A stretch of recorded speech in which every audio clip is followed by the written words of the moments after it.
예, 반갑습니다. 이청년부 지체 여러분, 온라인으로 또 현장에서 함께하는 모든 지체들을 축복합니다. 이 시간 우리가 함께 같이 보실 말씀은 히브리서 11장 1절에서부터 7절 말씀이 되겠습니다. 히브리서 11장 1절에서부터 7절의 말씀, 여러분들이 가지고 있는 성경책을 펼치셔도 좋고요. 또 여러분들 화면에 나와 있는 성경 구절들을 보셔도 좋습니다. 히브리서 11장 1절에서부터 7절까지 우리가 한 목소리로 여러분들 각자 삶의 자리에서, 저는 이 자리에서 1절부터 7절까지 하나님의 말씀을 같이 낭독하도록 하겠습니다. 함께 읽겠습니다. 믿음은 바라는 것들의 실상이요 보이지 않는 것들의 증거니 선진들이 이로써 증거를 얻었느니라. 믿음으로 모든 세계가 하나님의 말씀으로 지어진 줄을 우리가 아나니 보이는 것은 나타난 것으로 말미암아 된 것이 아니니라. 믿음으로 아벨은 가인보다 더 나은 제사를 하나님께 드림으로 의로운 자라 하시는 증거를 얻었으니 하나님이 그 예물에 대하여 증거하심이라. 그가 죽었으나 그 믿음으로써 지금도 말하느니라. 믿음으로 에녹은 죽음을 보지 않고 옮겨졌으니 하나님이 그를 옮기심으로 다시 보이지 아니하였느니라. 그는 옮겨지기 전에 하나님을 기쁘시게 하는 자라 하는 증거를 받았느니라. 믿음이 없이는 하나님을 기쁘시게 하지 못하나니 하나님께 나아가는 자는 반드시 그가 계신 것과 또한 그가 자기를 찾는 자들에게 상 주시는 이심을 믿어야 할지니라. 믿음으로 노아는 아직 보이지 않는 일에 경고하심을 받아 경외함으로 방주를 준비하여 그 집을 구원하였으니 이로 말미암아 세상을 정죄하고 믿음을 따르는 의의 상속자가 되었느니라. 아멘. 예, 여러분, 저는 오늘 여러분들 영상에서도 보신 바와 같이 믿음 따라 살아가는 길 예배라는 제목으로 여러분들과 함께 같이 말씀을 나누고자 합니다. 이 수련회를 준비하면서요, 우리 이청년부 지체들과 함께 약 한 달의 시간 동안에 매주 토요일 그리고 어제까지 준비 기도회를 했었습니다. 준비 기도회를 하면서 제게 계속 드는 생각이 하나 있었는데요. 그것은 마태복음 6장 6절의 말씀입니다. 제가 한번 읽어보겠습니다. 너는 기도할 때 내 골방에 들어가 문을 닫고 은밀한 중에 계신 내 아버지께 기도하라. 은밀한 중에 보시는 내 아버지께서 갚으시리라. 아멘. 이번 온라인 수련회, 이전에는 한 번도 경험해보지 못했던 수련회이죠. 이전까지는 함께 부딪히면서 함께 부대끼면서 같은 자리에서 같이 찬양하고 기도하며 고백하며 나아갈 수 있었는데, 이번에는 우리가 각자의 처소에서 각자의 자리에서 화면을 바라보면서 목이 빠져라 눈이 빠져라 이렇게 쳐다보면서 수련회를 할 수밖에 없는 상황이었습니다. 그리고 오늘 이 수련회가 그렇게 진행되고 있죠. 이때 여호와 하나님께서는 우리에게 원하시는 것은 무엇일까? 은밀한 중에 계시는 하나님, 은밀한 중에 골방에 문을 닫고 가슴을 통회하며 가슴을 치고 주 앞에 기도하며 여호와여 말씀하여 주옵소서, 말씀하여 주옵소서, 당신의 말씀이 나를 살립니다라는 간절한 심정으로 울부짖는 그 심령들에게 하나님께서 회복하시고 치유하게 하시고자 오늘 우리에게 이러한 온라인 수련회를 허락하신 것이 아닌가 생각해 보게 되었습니다. 우리는 온라인 수련회를 진행하면서 이전에는 경험해보지 못했고 생각해보지도 못했던 일들이 아주 당연하게 진행되고 있는 것을 보고 있습니다. 그래서 사람들은요, 오늘날의 시대 그리고 지금의 상황을 뉴노멀이라는 말로 표현합니다. 근데 사실 이 뉴노멀이라고 하는 말은요, 꽤 오래전에 쓰였던 용어였어요. 2017년 뉴노멀이라는 책을 쓴 이일영과 정준영은 뉴노멀은 이전에는 비정상적인 것으로 여겨지던 것이 이제 상식적이고 일반적으로 변했다는 상황의 변화를 지칭하는 말이라고 이미 그 책에서 정의를 했습니다. 그렇기에 우리가 지금 이 상황 속에서 뉴노멀이라는 말을 쓰게 되면 이제는 전과 같은 방식으로 살아갈 수 없다. 이제는 전과 같은 방식으로 행동할 수 없다라는 인식이 우리 가운데 뚜렷해지는 것임을 말할 수 있는 것입니다. 사랑하는 청년 여러분, 그리고 이 영상에 함께하고 있는 모든 성도 여러분, 지금 우리의 상황이 참으로 그러하지 않습니까? 코로나의 상황이 종료된다고 한다면 과연 우리는 이전에 신앙생활하던 모습으로, 이전에 삶을 살아가던 모습으로, 동일한 모습으로 과연 돌아가게 될까요? 분명한 것은요, 우리가 확신할 수 있는 것은 더 이상 이전에 살아오던 방식으로, 더 이상 우리가 예배하던 방식으로, 더 이상 우리가 가던 방식으로는 갈 수 없을 것 같다라는 것입니다. 특별히 교회를 한번 보실 수 있었으면 좋겠어요. 더 이상 이전의 평판과 그리고 이미지로는 돌아갈 수 없는 것처럼 보입니다. 모르긴 몰라도 교회라고 하는 우리네 정황은 소통이 안 되고 아집 덩어리인 데다가 이기적인 집단이라고 낙인 찍혀 있을지도 모릅니다. 예수님을 믿는 것과 우리가 세상을 향하여서 예수님을 믿는다고 말하는 것, 직장에서나 우리가 관계를 맺는 모든 상황에서요, 나는 예수님을 믿습니다, 나는 교회를 다닙니다 라고 하는 이 말 자체가 어쩌면 이제 팬데믹이 끝난 그 이후에는 뉴노멀 사회 속에서 우리는 사회적인 부끄러움을 감당해야 하는 것이 우리에게 펼쳐질지도 모릅니다. 뉴노멀이라고 하는 것, 이제 우리는 어떠한 삶을 살아가야 할까? 분명 살아감이 달라지는 것이지요. 우리 그리스도인들은 그렇기 때문에 어떻게 살아가야 할까? 우리는 오늘 이 자리에서 그것을 재확인하고 재정립하는 것이 매우 절실하게 필요하다는 것을 깨달아야 할 것입니다. 그래서요, 우리는 이번 수련회를 통해서 다시 한번 그리스도인들은 누구인가? 그리스도인들은 세대마다 시대마다 어떤 삶을 살아가는가? 믿음 따라 살아가는 것이다. 그리스도인은 믿음 따라 살아가는 사람들이다 라는 것을 함께 말씀을 통하여 생각해 보고자 합니다.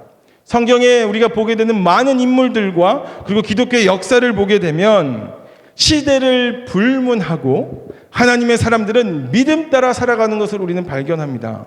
뉴노멀이 찾아와도 그리스도인의 생활 방식은 믿음 따라 살아가는 것입니다. 이것이 세상에서 살아가는 변함없는 우리의 생활 방식입니다. 오늘 우리가 함께 같이 읽었던 히브리서의 말씀이 기록될 때 그 정황과 상황은 어떠했을까 생각해 봅시다. 교회는 히브리서를 받아든 사람들, 히브리서를 전해 들어서 그 말씀을 들었던 사람들뿐만 아니라 이 말씀에 기록될 때 교회들의 정황과 상황은 어떠했는가? 히브리서 전체 말씀을 훑어보게 되면 교회는 지금 말씀에서 떠날 위험에 노출되어 있습니다. 그리고 살아계신 하나님으로부터 멀어질 위험에도 노출되어 있습니다. 심지어는요, 교회가 하나님의 말씀을 무시하는 상황에도 노출되어 있는 것입니다. 심지어 거룩해야 할 성도들, 이 거룩해야 할 성도들이 부정직함, 부정한 것을 행하는 것에 있어서 아주 대수롭지 않게 별반 아무것도 아닌 것처럼 행동함으로 말미암아 세상에 지탄받는 것 아무것도 문제가 아닙니다. 성령을 욕되게 하였고 이를 본 성도들, 이를 본 어린 신자들, 그들은 교회를 바라보면서 실망과 낙심으로 인하여서 하나님께 나아가는 것과 하나님께 헌신하는 것을 주저하게 되는 심각한 위험 속에 있는 정황이 바로 히브리서의 정황입니다. 그러다 보니 교회를 떠나는 사람들이 발생하게 되었던 것이죠. 그래서 히브리서 10장 25절은 이렇게 권면하였던 겁니다. 모이기를 패하는 어떤 사람들의 습관과 같이 하지 말라고 말이죠. 왜 이런 일이 교회에 발생하는 것일까? 물론 우리는 쉽게 박해 때문에 그랬을 것이다 라고 생각할 수 있을 것입니다. 그러나 이웃으로부터 자신의 사회적 명예와 신분을 혹 잃어버리게 될 것은 아닐까라고 하는 염려가 교회 안의 성도들에게 침투하기 시작했습니다. 예수님께 충성하며 살아가는 그 길, 이 길 살아보니까 긴 인생 아니지만 그 길 1년, 2년, 10년, 20년 살아가 보니까 어떤 엄청난 명예와 부와 권력과 아름다운 것들이 내 삶에 펼쳐질 줄 알았는데 도리어 세상 사람들로부터, 세상으로부터 어떠한 인정도 받을 수 없다는 것이 발견되어지는 겁니다.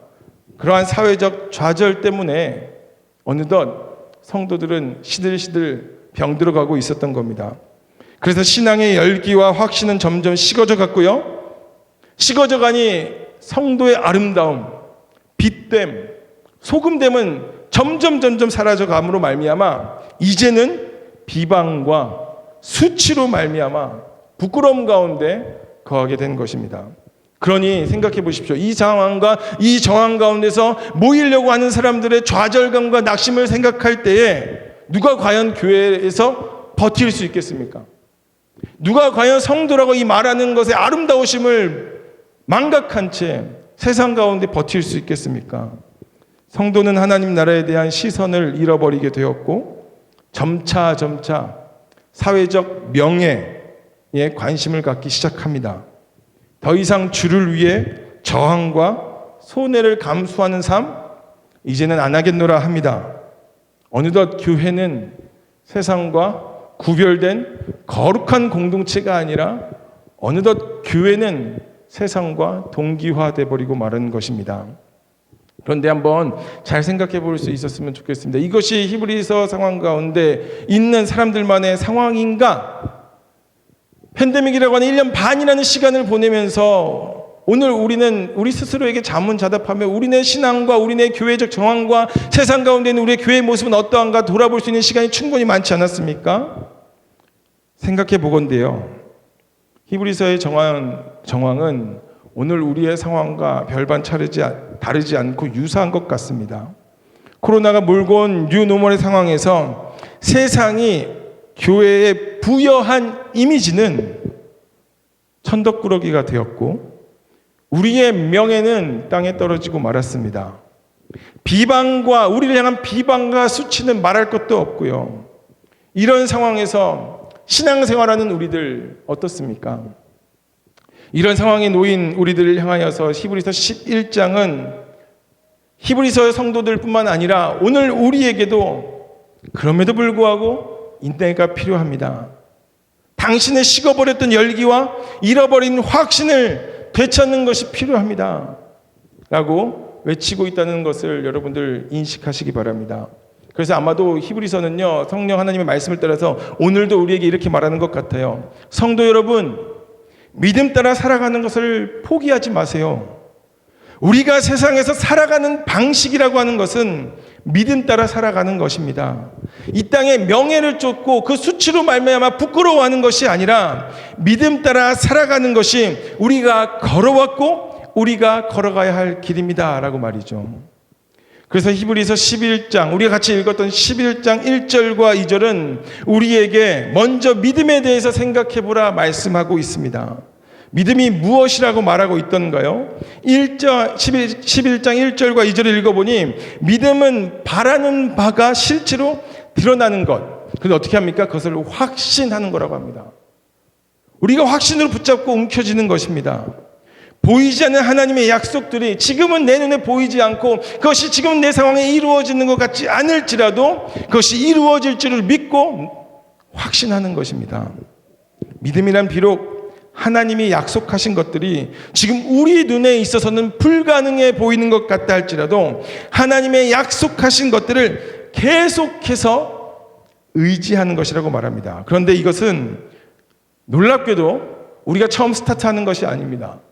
우리가 처음 걸어가 보는 길, 처음 시작하는 것도 아닙니다.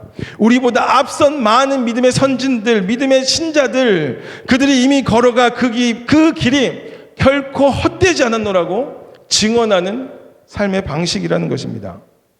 이 믿음은요, 믿음 안에 거하는 삶은요, 헛되지 않고 실체임을 수많은 믿음의 선진들이 지금도 증언하고 있습니다. 믿음 따라 살아간다는 것은 우리만이 걸어가는 길이 아닙니다. 우리가 처음으로 걷는 길도 아닙니다. 수많은 믿음의 선진들이 걸어갔으며 그 걸음 가운데 무엇을 받았냐면 약속하신 상급을 받은 길입니다. 그저 그렇게 걸어가는 길이 아닙니다. 저는 오늘 우리가 함께 이 길을 걸어가기를 다시 한번 더 간곡하게 요청합니다. 영상을 통하여서 각자의 골방에서 하나님 앞에 나아가는 나의 믿음의 동역자들이여, 그리고 이 자리에 함께하고 있는 섬기는 모든 성년 여러분, 간곡하게 부탁드리며 요청합니다. 믿음으로 세상을 바라보며 믿음 따라 살아가는 것을 우리가 함께 같이 시작할 수 있었으면 좋겠습니다. 시작할 뿐만 아니라 같이 계속할 수 있었으면 좋겠습니다. 믿음 따라 살아가는 이 길의 걸음이 헛되지 않음을 오늘 우리는 본문에서 세 명의 인물을 통해서 발견할 수 있습니다. 아벨과 에녹과 노아의 증언이죠. 이에 앞서서요, 우리가 3절의 말씀, 여러분들 한번 성경책에 펼쳐져 있다면 3절의 말씀을 보시죠. 3절의 말씀은요, 먼저 우리의 시선이 아벨과 에녹과 노아에게 가기 앞서서 창조를 보게 합니다. 온 세상이 하나님의 말씀으로 지어졌으며 그래서 보이는 것이 나타나지 않은 것으로부터 만들어졌다는 것을 어떻게 한다고 말하냐면 믿음으로 안다라고 말을 합니다. 이게 과연 무엇을 말하는 것일까요? 우리는 신속히 아벨에게 달려가고 신속히 에녹에게 달려가며 신속히 노아를 바라봄으로 말미암아 믿음 따라 살아가는 것을 빨리 발견하고자 하는데, 히브리서를 통하여서 성령 하나님은 우리에게 무엇을 말씀하시냐면 잠깐만 기다려주시고 창조부터 보십시오 라고 한다는 겁니다. 지음받은 우리가 세상을 살아가는 방식과 세상을 이해하는 방식, 그리고 세상을 아는 방법이 무엇이라고 말합니까? 창조 때부터 믿음으로 말미암은 것이었기 때문에 오늘 우리는 세상을 이해하고 오늘 우리는 세상을 알아가며 오늘 우리는 세상을 살아가는 그 방식의 유일한 방법과 유일한 길은 믿음이라고 말하는 것입니다. 그래서요, 캔터베리의 안셀무스는 나는 이해하기 위하여 믿는다 라고 참으로 옳게 말했습니다. 터툴리아누스는요, 불합리하기 때문에 나는 믿는다 라고 말했습니다. 무엇을 말하는 것이겠습니까? 보이는 것만 볼 수 있는 우리는 다 알 수 없습니다. 다 이해할 수도 없습니다. 우리에게 시간이라고 하는 것은 과거의 현재, 현재의 현재, 미래의 현재만이 존재할 뿐입니다. 현재적 존재인 우리는 그러므로 믿음으로만 보이는 것을 넘어서 바라볼 수 있으며 알고 이해할 수 있는 것입니다.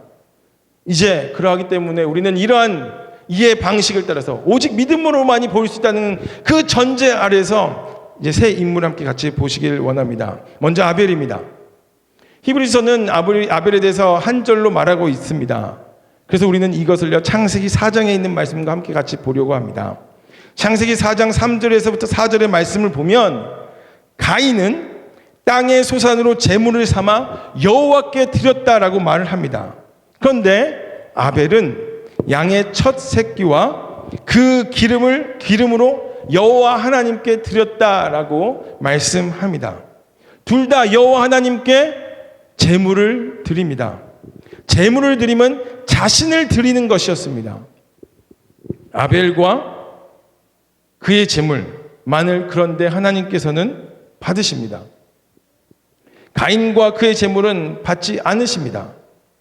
창세기 4장에서 발견할 수 있는 가인과 아벨의 차이는 무엇이겠습니까?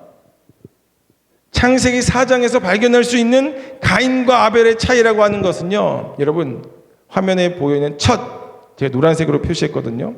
첫이라고 하는 단어입니다. 가인은 자신의 곡물 중에서 하나님께 제물로 드렸습니다.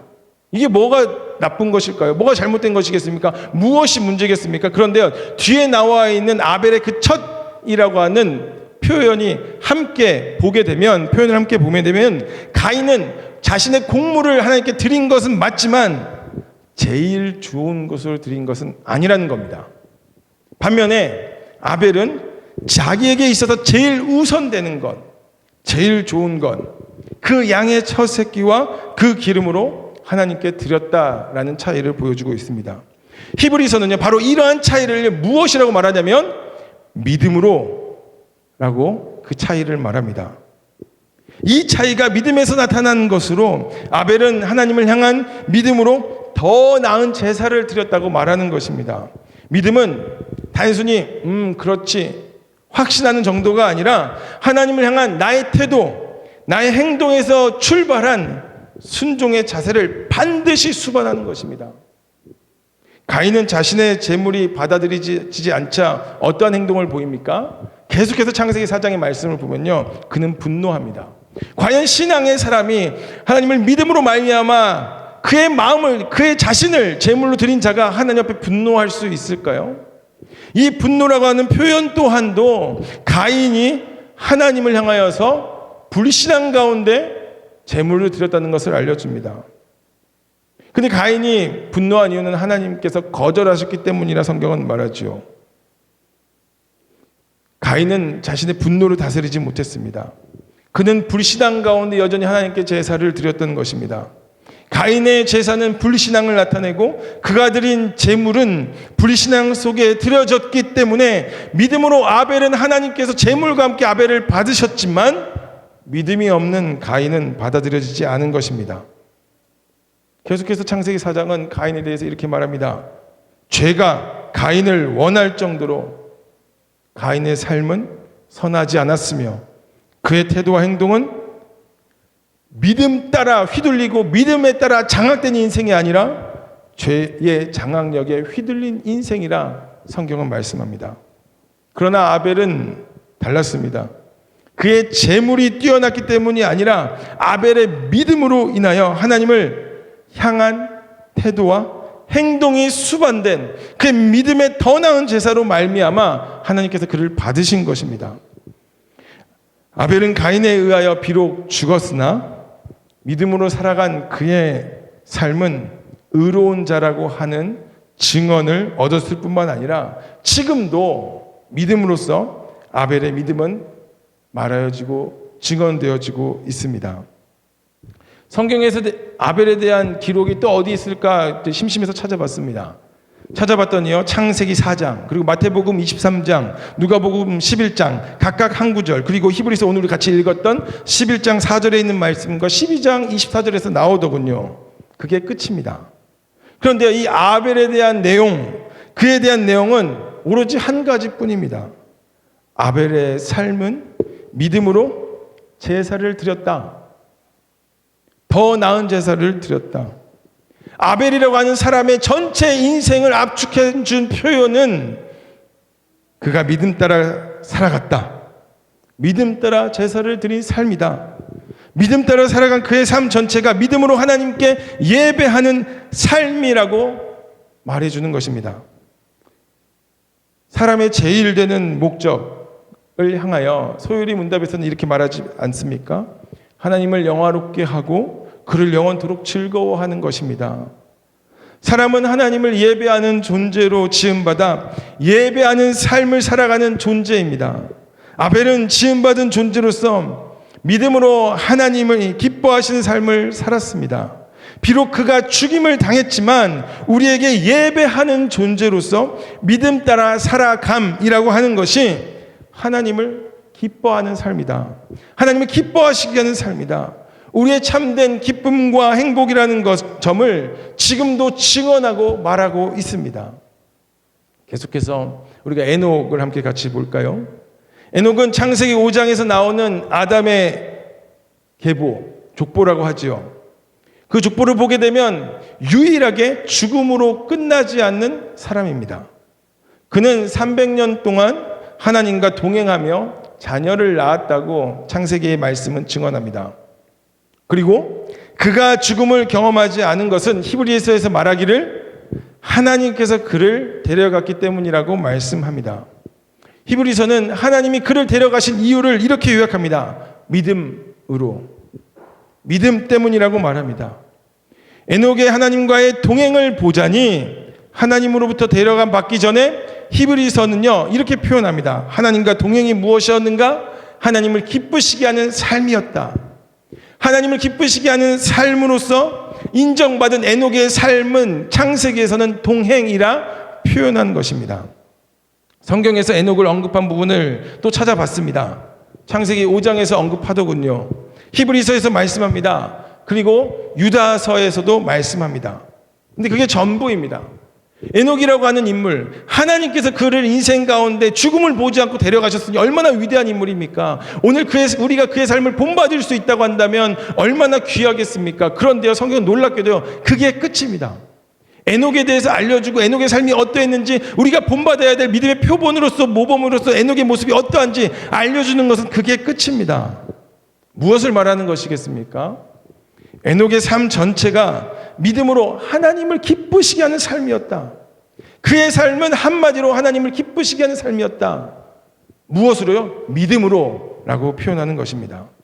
에녹이 믿음으로 하나님을 기쁘시게 했다는 것에 대한 설명이 히브리서 오늘 같이 11장 6절에서 이어집니다. 무엇이 하나님을 기쁘시게 하는 삶인가? 무엇이 하나님을 기쁘시게 하는 것인가 알려줍니다. 하나님의 존재를 확신하는 믿음을 갖는 것이 하나님이 계십니다. 하나님이 살아계십니다. 하나님은 존재하십니다. 라고 하는 것을 확신하는 것이 하나님을 기쁘시게 하는 믿음이라고 합니다. 또한 하나님을 찾는 자들에게 상 주시는 것을 확신하는 것이 믿음이라고 또한 합니다. 이것이 하나님을 기쁘시게 하는 믿음입니다. 그런데 하나님을 찾는다는 것은요, 대충 그냥 훑어보는 것을 말하지 않습니다. 온 힘을 기울여서, 온 노력을 기울여서 하나님을 찾는 것이 바로 하나님을 찾는 것입니다. 그때 하나님께서는 그 찾음에 대한 보상을 반드시 하시는 분이라는 것을 우리가 확신해야 한다는 것입니다. 일한 대가를 주는 것처럼 하나님을 찾는 자에게 그의 노력과 수고를 따라 보답해 주시고 보상해 주시는 이가 바로 우리가 믿는 하나님이신 줄 믿는 것, 이것이 하나님을 기쁘시게 하는 믿음입니다. 에녹의 삶이 참으로 그러했나 봅니다. 하나님이 계심을 분명히 믿으며 하나님을 그의 삶의 모든 자리에서 힘을 다해 찾으니 하나님은 상을 주시고 어떤 상을 주셨습니까? 마침내는 죽음을 보지 않는 상을 주고 에녹은 그 상을 받았습니다. 하나님을 전심 다해 찾는 삶, 이 삶은 예배하는 삶입니다. 공적으로 모여드리는 예배만을 말하는 것이 아닙니다. 삶의 모든 영역에서 하나님이 살아계심을 믿고 하나님을 섬기는 삶을 살아가는 것, 이것이 예배하는 삶이자 이 삶에 하나님은 기쁘심으로 반드시 상을 주십니다. 그렇게 하나님을 섬기는 삶은 참으로 가치 있습니다. 조금도 우리는 양보할 수 없습니다. 모든 삶의 영역에서 예배자로 산다는 것은 매 순간 세상 속에서 죽음을 맞닥뜨리는 것과 같을지는 모르나 오늘 직장에서나 나의 삶에서나 관계에서나 내가 신앙을 지키며 하나님을 찾으며 하나님을 구하는 삶을 사는 것으로 말미암아 죽음을 맞이하는 것 같다고 느낄지 모르나 에녹이 그러했던 것처럼 그러한 삶을 살아갈 때 하나님 참으로 기쁘시게 여기셔서 결코 죽지 않을 상을 주실 것입니다. 믿음 따라 살아가는 예배자로서의 걸음에 하나님은 상을 베푸시는 분이시기 때문입니다. 사랑하는 청년 여러분, 우리는 어떤 상을 받았습니까? 오늘 그 삶을 걸어가는, 믿음의 걸음을 걸어가는 우리는 어떤 상을 받았습니까? 에녹은 죽음을 보지 않는 상을 받았습니다. 우리는 어떤 상을 받았습니까? 우리는 예수 그리스도 안에 있는 부활의 상을 받았음을 믿으시기 바랍니다. 이제 마지막으로 노아입니다. 하나님은 노아에게 온 세상이 홍수로 멸망할 것을 경고하셨습니다. 그리고 방주를 준비하도록 말씀하셨습니다. 그런데 이것은 노아에게 보이지 않는 일이었습니다. 그러나 노아는 믿음으로 행동하였습니다. 믿음이라고 하는 것, 과연 그것은 무엇일까? 참으로 보이지 않는 하나님의 약속을 의지하는 것 아니겠습니까? 그런데 한번 생각해 보시죠. 노아에게 과연 홍수라고 하는, 우리와 같은 홍수라고 하는 개념이 있었을까요? 노아에게 있어서요, 우리와 같은 방주라고 하는 이 개념이 있었을까요? 결코 없었을 겁니다. 이전에는 본 적도 없었고 이전에는 만든 적도 없었으니까요. 그런데 그는 본 적도 없으면서 그리고 감히 상상할 수 없는 것이지만 하나님이 말씀하신 것을 믿었습니다. 이것이 7절에서, 히브리서 11장 7절에서 말하고 있는 경외입니다. 노아 시대 사람들과 달리 노아는 자신을 악에게 내주지 아니하고 자신의 모든 의지와 생각을 하나님을 복종하는 것에 내어놓았습니다. 이것은 믿음으로 행동한 것이었으며 하나님을 향한 경외입니다. 이로써 그는 의의 상속자가 되었고 하나님의 홍수 심판 가운데에서도 세상을 정죄하였습니다. 여기서 의의 상속자라고 하는 것은 장차 그가 받게 될 하나님 나라의 기업을 받게 되었다라는 것을 말씀합니다. 이러한 노아의 모습은 현실주의적인 사람들, 보는 것만 믿는 사람들과는 확실한 대조를 이룹니다.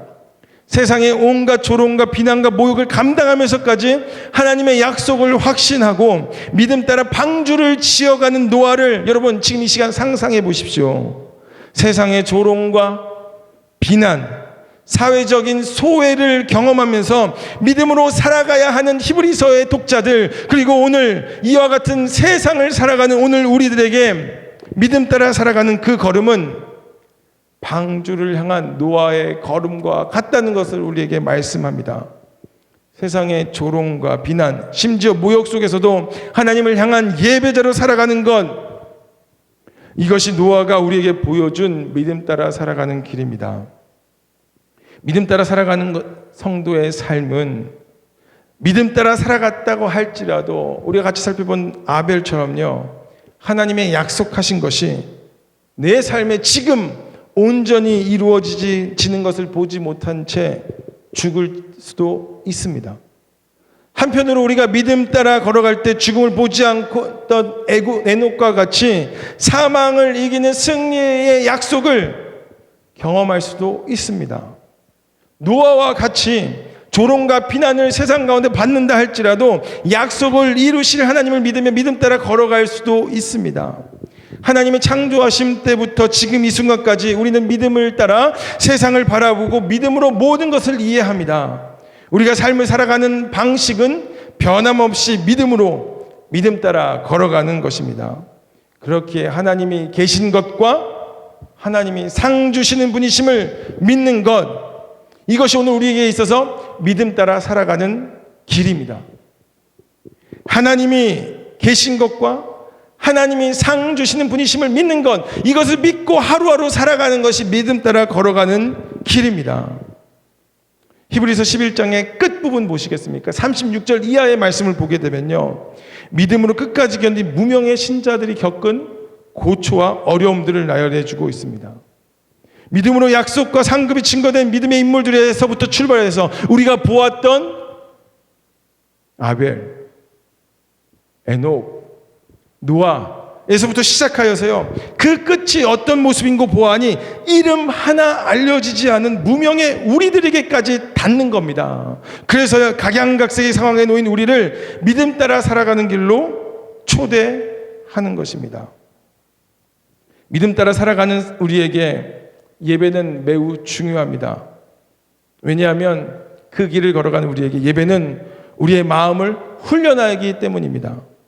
예배를 통해 하나님을 경외할 뿐만 아니라 하나님을 기쁘시게 하는 것을 배우기 때문입니다. 예배는 세상의 조롱과 풍파 속에서 하나님의 약속을 붙들고 의의 상속자로 항해하도록 힘을 주며 쉼과 안전을 끊임없이 공급하기 때문입니다. 인디언들은요, 말을 타고 달리다가도 잠시 멈추곤 했습니다.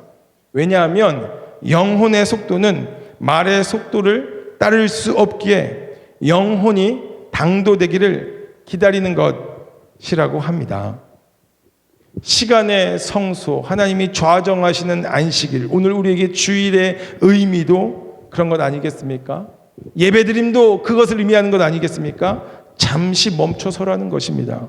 분주한 세상에서 믿음 따라가는 삶을 살아가도록 성도를 구비하는 멈춰섬이 예배입니다. 그러니 믿음 따라 살아가는 길은 예배로 시작되며 예배로 향하고 예배함으로 하나님께 나아갑니다.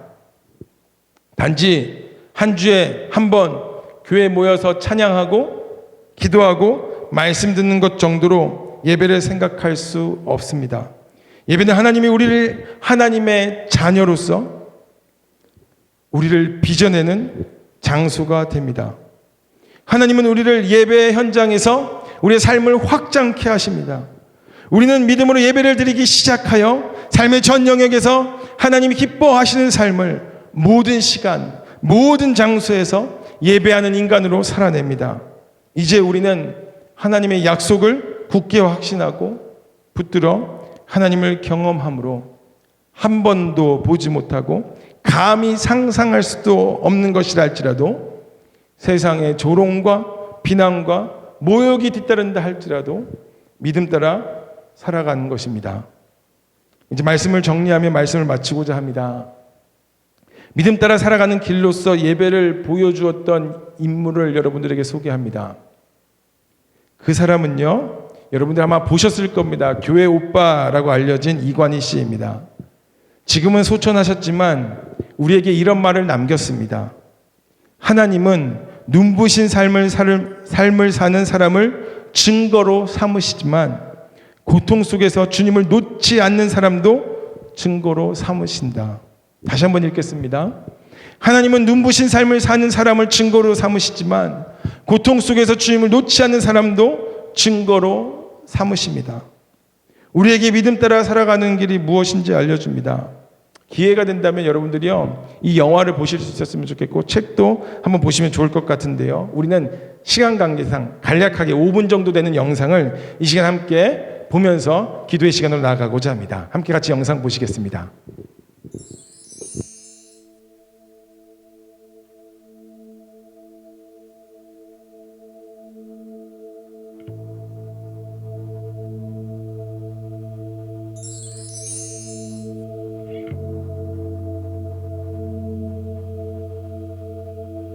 그런데 연속해서 밀려오는 거대한 쓰나미와 같은 그 절망의 현실 앞에 저희 부부가 이 질병이 주는 두려움에 휩싸여 절망하고 좌절하지 않았습니다. 당시 제가 썼던 말씀 묵상 일기를 보니 이런 고백이 적혀 있었습니다.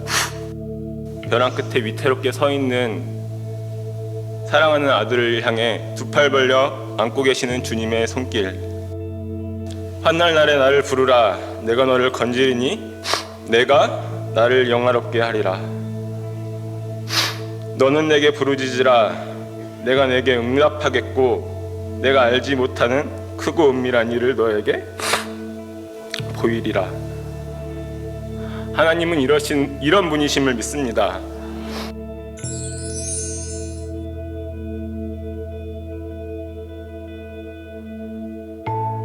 오늘 나에게 주어진 이 하루가 내 인생의 마지막 날이라고 가정을 하면은 나에게 주어진 이 하루를 누군가를 미워하고 누군가를 증오하면서 보내고 싶지는 않고 그 시간을 이 사람을 사랑하고 이 사람을 축복하는 시간으로 채우고 싶은 게 오빠의 내가 요즘 생각하는 나의 투병기야.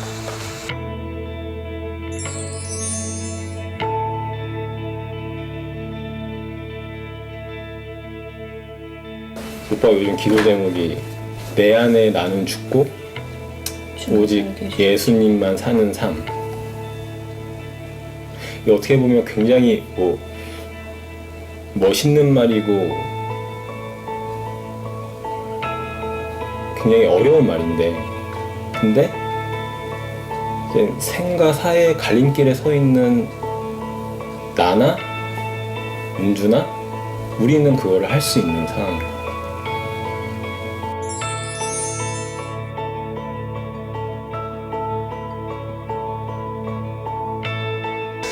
있어주는 거, 소연이 옆에 살아 있어주는 거.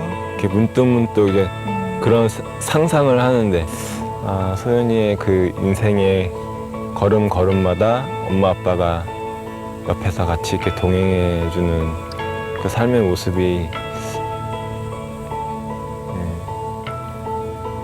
이게 상상만 해도 되게 즐거운데 그게 상상이 아니고 진짜 삶으로 이루어지면 더 즐겁겠지? 더 즐겁고 행복하겠지.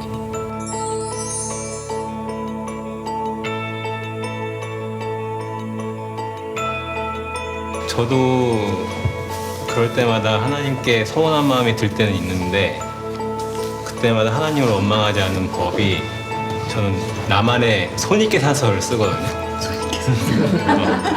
손익계산서. 공대생들은 항상 플러스 마이너스. 와닿네. 여태까지 내가 살아오면서 누렸던 은혜와 좀 플러스 이득이죠. 그 다음에 내가 지금 뭐 느끼는 절망 이런 것들에서 마이너스 해보면, 플러스 마이너스 해보면 항상 플러스예요. 그러니까 이제 지금 우리가 막 힘들어하고 원망하는 이유는 지금 내가 당한 이 고통의 현실에만 집착을 하고 있지만, 내 삶을 전체를 봤을 때 내가 받은 은혜들이랑 이런 걸 다 계산해 보면 감히 하나님께 원망을 할 수가 없다라는 게 이제 제 결론이에요.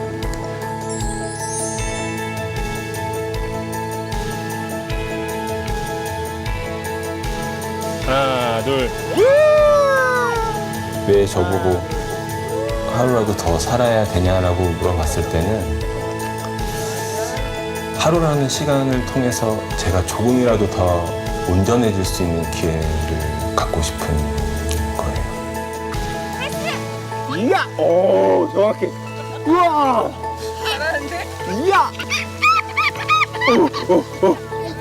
찍찍! 사과! 서투르고 부족한 점들이 많았던 삶이었기 때문에 짹짹! 함께 착착착! 드림을 타놓고 하루라는 시간이라도 주어진다면 조금이라도 더 온전하고 좀 성숙한 하루를 더 살 수 있는 기회를 갖고 싶어서 그게 삶의 이유인 것 같아요. 그래도 무서운 건 어쩔 수 없어. 쫄지 말지.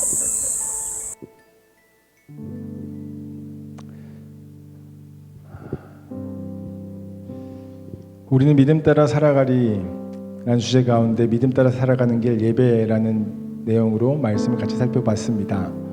함께 영상 속에 나온 형제는 사랑하는 자녀를 낳자마자 7개월 만에 큰 어려움을 당하게 됩니다.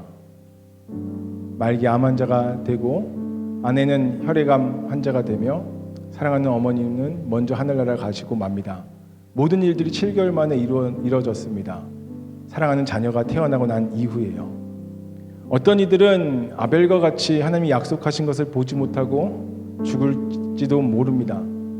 어떤 이들은 에녹과도 같이 승리의 약속을 바라볼 수도 있겠지요. 어떤 이들은 노아와 같이 조롱 속에서도 방주를 향해 묵묵히 걸어가야 될 이들도 있을 것입니다. 말씀을 마치면서 모든 사랑하는 우리 지체들에게 우리는 과연 어떠한 삶을 살아가는 것인지 질문해 볼 수 있었으면 좋겠습니다. 믿음 따라 살아가는 길을 택한 우리는 예수님과 함께 죽고 예수님과 함께 사는 예배의 길을 갑니다. 이 길에서 우리가 믿고 따르는 예수님은 과연 누구실까? 약속이 보이지 않는 것 같을지라도 내가 믿는 예수님은 과연 어떤 분이실까? 찬송가 96장은 이렇게 노래합니다. 예수님은 누구신가? 우는 자의 위로와 없는 자의 풍성이며 천한 자의 높음과 잡힌 자의 노임되고 우리의 기쁨 되시네. 우리가 걸어갈 믿음 따라 살아가는 길, 그 길은 내 안에 나는 죽고 오직 예수님만 사는 삶입니다. 예수님을 따르는 길, 그 길에서 우리가 함께 예배하며 끊임없이 질문해 볼 수 있었으면 좋겠습니다. 그리고 함께 같이 답을 하면서 믿음 따라 그 길을 걸어갈 수 있었으면 좋겠습니다. 예수님은 누구십니까? 오늘 우리가 믿고 따라가는 예수님은 누구십니까? 그분은 우리의 기쁨 되시는 분이십니다. 우리 함께 같이 찬양하시겠습니다.